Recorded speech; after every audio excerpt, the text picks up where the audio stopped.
샬롬. 네. 한 주 동안 그 말씀을 통한 은혜의 시간을 놓치지 않고 붙잡고 사셨나요?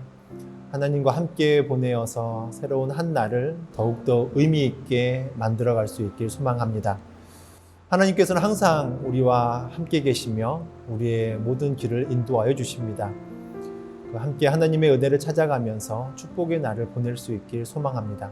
날마다 은혜로 더 큰 영광의 날이 될 수 있길 바랍니다. 사랑하며 축복합니다. 오늘의 말씀을 함께 읽겠습니다. 마노아가 여호와의 사자에게 말하되 구하옵나니 당신은 우리에게 머물러서 우리가 당신을 위하여 염소 새끼 하나를 준비하게 하소서 하니 여호와의 사자가 마노아에게 이르되 내가 비록 나를 머물게 하나 내가 내 음식을 먹지 아니하리라. 번제를 준비하려거든 마땅히 여호와께 드릴지니라 하니 이는 그가 여호와의 사자인 줄을 마노아가 알지 못함이었더라. 마노아가 또 여호와의 사자에게 말하되 당신의 이름이 무엇이니이까? 당신의 말씀이 이루어질 때에 우리가 당신을 존귀히 여기리이다 하니 여호와의 사자가 그에게 이르되 어찌하여 내 이름을 묻느냐? 내 이름은 기묘자라 하니라. 이에 마노아가 염소 새끼와 소제물을 가져다가 바위 위에서 여호와께 드리매 이적이 일어난지라. 마노아와 그의 아내가 본즉 불꽃이 제단에서부터 하늘로 올라가는 동시에 여호와의 사자가 제단 불꽃에 휩싸여 올라간지라. 마노아와 그의 아내가 그것을 보고 그들의 얼굴을 땅에 대고 엎드리니라. 여호와의 사자가 마노아와 그의 아내에게 다시 나타나지 아니하니 마노아가 그제야 그가 여호와의 사자인 줄 알고 그의 아내에게 이르되 우리가 하나님을 보았으니 반드시 죽으리로다 하니 그의 아내가 그에게 이르되 여호와께서 우리를 죽이려 하셨더라면 우리 손에서 번제와 소제를 받지 아니하셨을 것이요 이 모든 일을 보이지 아니하셨을 것이며 이제 이런 말씀도 우리에게 이르지 아니하셨으리이다 하였더라. 그 여인이 아들을 낳음에 그의 이름을 삼손이라 하니라. 그 아이가 자라매 여호와께서 그에게 복을 주시더니 소라와 에스다올 사이 마하네단에서 여호와의 영이 그를 움직이기 시작하셨더라. 오늘의 본문에서는 마노아가 여호와의 사자가 선지자 중에 한 사람인 줄 알고 염소를 잡아서 그를 대접하려고 하자 여호와의 사자는 자신은 그것을 먹지 않을 것이니 그것으로 하나님께 번제를 드리라고 말합니다. 그러자 마노아는 훗날에 아이가 태어나면 살해라도 하고 싶어서 그의 이름을 묻습니다. 그때 여호와의 사자는 18절에 자신의 이름을 기묘자라고 밝힙니다.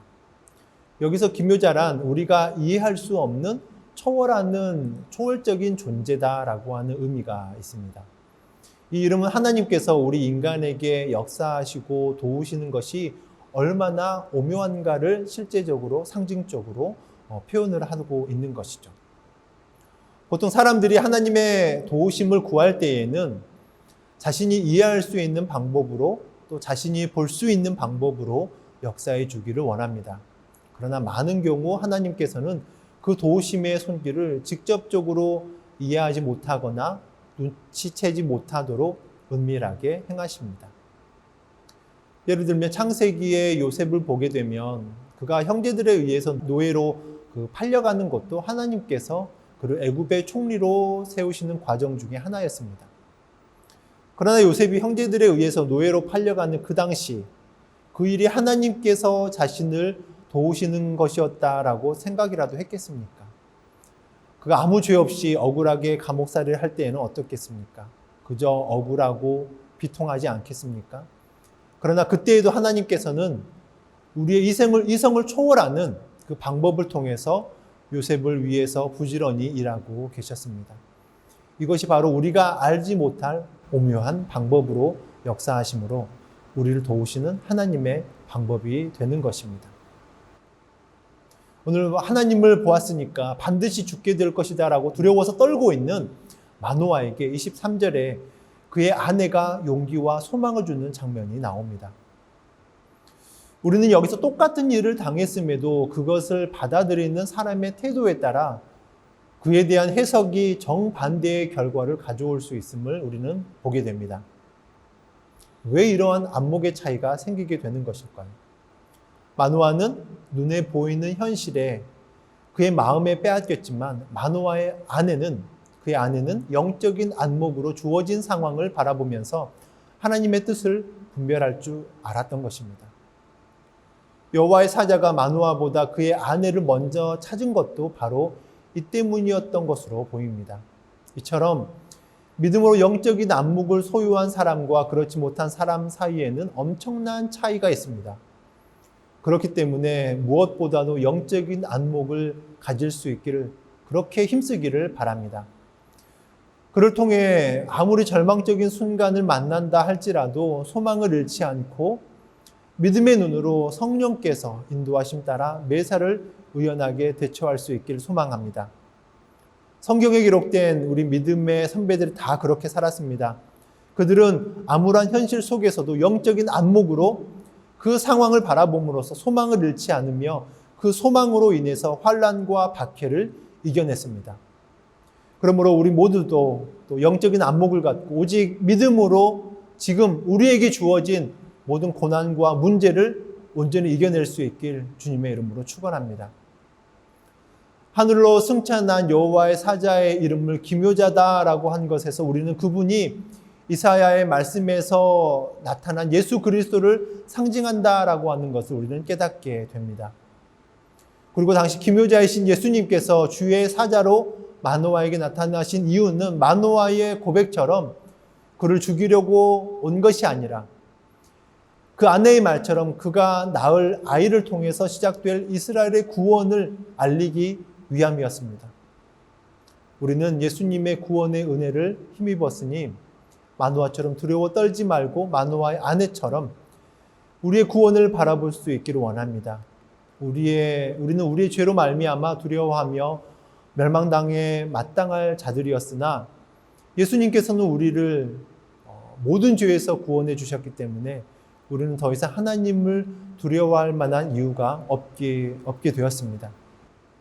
물론 우리는 두렵고 떨림으로 하나님을 섬겨야 합니다. 그러나 동시에 우리가 알 것은 하나님께서 우리가 회개할 때에 죄를 용서해 주실 뿐만 아니라 우리의 예배를 받으시고 우리와 교제해 주시는 인자하신 하나님이십니다.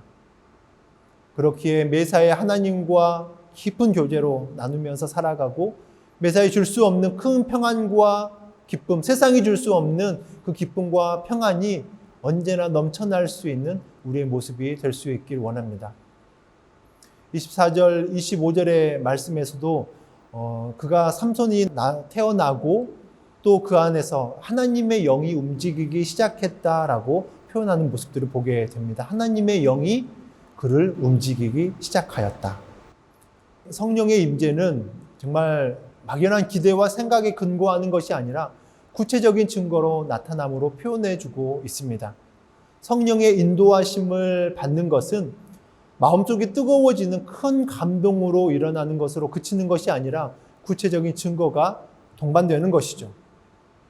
오순절 성령 강림 때에도 사도들과 제자들에게 성령의 임재하심에 대한 명확한 증거가 나타났습니다. 그 처음의 증거는 성령께서 말하게 하심 따라서 말하게 되는 그 방언의 모습이었습니다. 그리고 그들의 삶과 생각이 송두리째 변화되었습니다. 어디서나 볼 수 없는 평범한 사람, 어디서나 볼 수 있었던 평범한 사람이었던 그들은 성령의 임재하심을 받고 난 이후에 온 세계를 움직이는 지도자들이 되었습니다. 하나님의 권능을 나타내는 복음의 일꾼들이 되었습니다. 그리고 갈라디아서 5장에서는 성령의 임재한 사람이 성령의 열매의 모습으로 사랑과 희락과 화평과 오래 참음, 자비, 양성, 충성, 온유, 절제에 표현되어지는 그 성령의 열매를 맺힌다라고 표현을 해주고 있습니다. 성령의 인도하심을 받은 사람에게는 반드시 그에 따른 열매들이 맺혀지는 것이죠. 우리가 순전한 믿음의 삶을 살며 하나님께서 우리에게 찾아오셔서 큰 축복을 주시고 하나님의 뜻을 이룰 수 있도록 성령의 권능을 부어주십니다. 그때에 그것을 우리의 유익을 위해서만이 아니라 그렇게 사용되어진 것은 어리석은 자가 되는 것이죠. 하나님의 영광을 위해서 하나님의 구원의 은혜를 전하기 위해서 정말 멋있게 사용할 수 있는 거룩한 성도님들이 모두가 될 수 있길 축원합니다. 우리 오늘 하루를 살아가면서 주님의 기쁨 가운데 은혜 속에 살아갈 수 있는 귀한 성도님들이 될 수 있길 소망합니다. 함께 기도하겠습니다. 사랑의 하나님, 하나님께서 함께하여 주시며 날마다 성령의 충만함으로 역사하여 주셔서 우리의 모든 삶이 날마다 기쁨 가운데, 날마다 감격 가운데, 날마다 평안 가운데 살게 하여 주심에 감사를 드립니다. 성령의 열매 속에 살아갈 수 있는 우리의 모습이 되게 하여 주시옵소서. 성령의 능력 속에 온전히 살아갈 수 있는 모습이 되게 하여 주시옵소서. 우리의 삶의 모습뿐만 아니라 온전히 나타나고 드러날 수 있는 그 영광의 날들을 언제나 선포하며 살게 하여 주시고, 우리의 모습 가운데에서는 담대함으로 정말 주님 앞에 힘있는 모습으로, 힘있는 걸음으로 걸어갈 수 있는 우리의 모든 모습이 되게 하여 주시옵소서. 날마다 기쁨, 날마다 감격으로 살게 하여 주실 줄로 믿사오며 예수님의 이름으로 기도합니다. 아멘.